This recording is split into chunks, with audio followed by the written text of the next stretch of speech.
अस्सलाम वालेकुम नाजरीन, मेरी तरफ से आपको वेलकम। जी आया नून सत बिस्मिल्लाह। नाजरीन, आज मैदे का मरज़ बहुत ही आम है, बंदा बंदा मैदे का मरीज़ है। तो आज मैं आपकी खिदमत में जो नुस्खा लेकर आया हूँ, वीडियो के आगाज़ में ही आपको ताकीद कर देता हूँ कि इस नुस्खे को लिख लें, संभाल लें, बना लें। अगर कोई मरीज़ है तो उसे दें। ये बहुत ही मुफीद नुस्खा है, हर घर में होना चाहिए, हर दवाखाने में होना चाहिए। और मुकम्मल फ़ायदे के लिए इस वीडियो को आखिर तक ज़रूर देखिएगा। नाजरीन, अगर मैदा तंदुरुस्त है तो इंसान तंदुरुस्त है, मैदा बीमार है तो इंसान बीमार है। और सिर्फ मैदे में तजाबियत ही हो जाए ना तो भूख बंद हो जाती है, पखाना खुलकर नहीं आता, चिड़चिड़ापन पैदा हो जाता है, नींद ख़राब हो जाती है, नींद में डरावनी ख्वाबें आती हैं। और जब मैदा तंदुरुस्त हो, भूख लगेगी, जिस्म में जान आएगी, सारा निज़ाम बेहतरीन होगा, जिस्म हल्का फुल्का होगा, तबीयत हशाश बशाश होगी। और मैंने ऐसे कई मरीज़ देखे हैं कि जिनके मैदे की खराबी की वजह से ही कुव्वत बा ख़त्म हो गई, यानी मैदे की खराबी की वजह से उनकी मर्दाना ताकत जो है ख़त्म हो गई।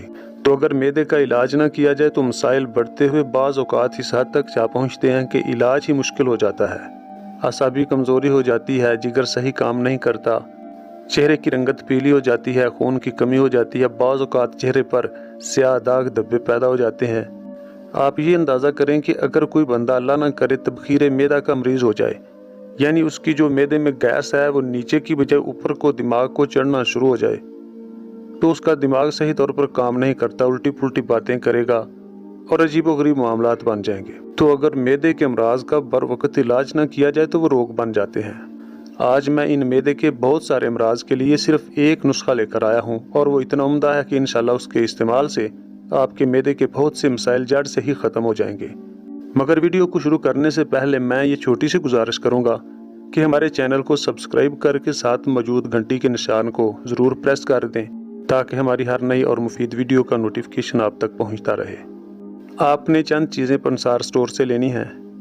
नंबर 1 जंजबील यानी सुंड 25 ग्राम। नंबर 2 अजवाइन देसी 25 ग्राम। फलफल स्याह 25 ग्राम। फलफल दराज 25 ग्राम। नमक सांबरा 50 ग्राम। अदरक ताज़ा 25 ग्राम। नमक स्याह 50 ग्राम। गुलमदार ताज़ा, ये आग के फूल होते हैं, आग के ताज़ा फूल आपने लेकर आने हैं। ये बासानी ये भी मिल जाते हैं 100 ग्राम। 7 पुदीना 1.5 माशा। इस नुस्खे में जितनी खुश्क चीज़ें हैं आप उनको बारीक करके उनका बारीक सफूफ बना लें। अदरक, गुलमदार ताज़ा और 7 पुदीना ये आपने नहीं डालना। जब सफूफ बन जाए तो फिर आपने गुलमदार ताज़ा और अदरक डालकर अच्छी तरह इसको बारीक करें। ये नुस्खा गीला हो जाएगा, 1-2 दिन में ये सूख जाएगा, खुश्क हो जाएगा। आप दोबारा अच्छी तरह उसे बारीक करके कूट के इसका सफूफ बना के आखिर में 7 पुदीना डाल लें और अच्छी तरह से मिक्स कर लें।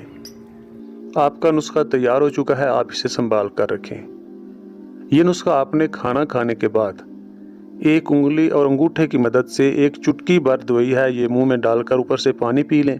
अगर मैदे का मरज़ ज़्यादा है तो नीम गर्म पानी पिएं, वरना आप ताज़े पानी के साथ खाना खाने के बाद एक चुटकी दवाई खा लें। इंशाल्लाह आपके मैदे के बहुत सारे मसाइल जो हैं चुटकियों में ही हल हो जाएंगे। जैसे आपने एक चुटकी दवाई खानी है, ऐसे ही चुटकियों में आपके मैदे के मसाइल हल हो जाएंगे। तो नाजरीन, मैं इस वीडियो का जल्दी इख्तिताम करता हूँ इस दुआ के साथ कि अल्लाह ताला आपको सेहत और आफियत से नवाजे। उम्मीद है हमारी वीडियो आपको पसंद आई होगी। हमारी वीडियो को लाइक, शेयर और हमारे चैनल को सब्सक्राइब करें। इंशाल्लाह जल्द ही दोबारा मुलाकात होगी किसी एक और मुफीद और नए टॉपिक के साथ। तब तक के लिए इजाज़त दीजिए। अल्लाह हाफिज़।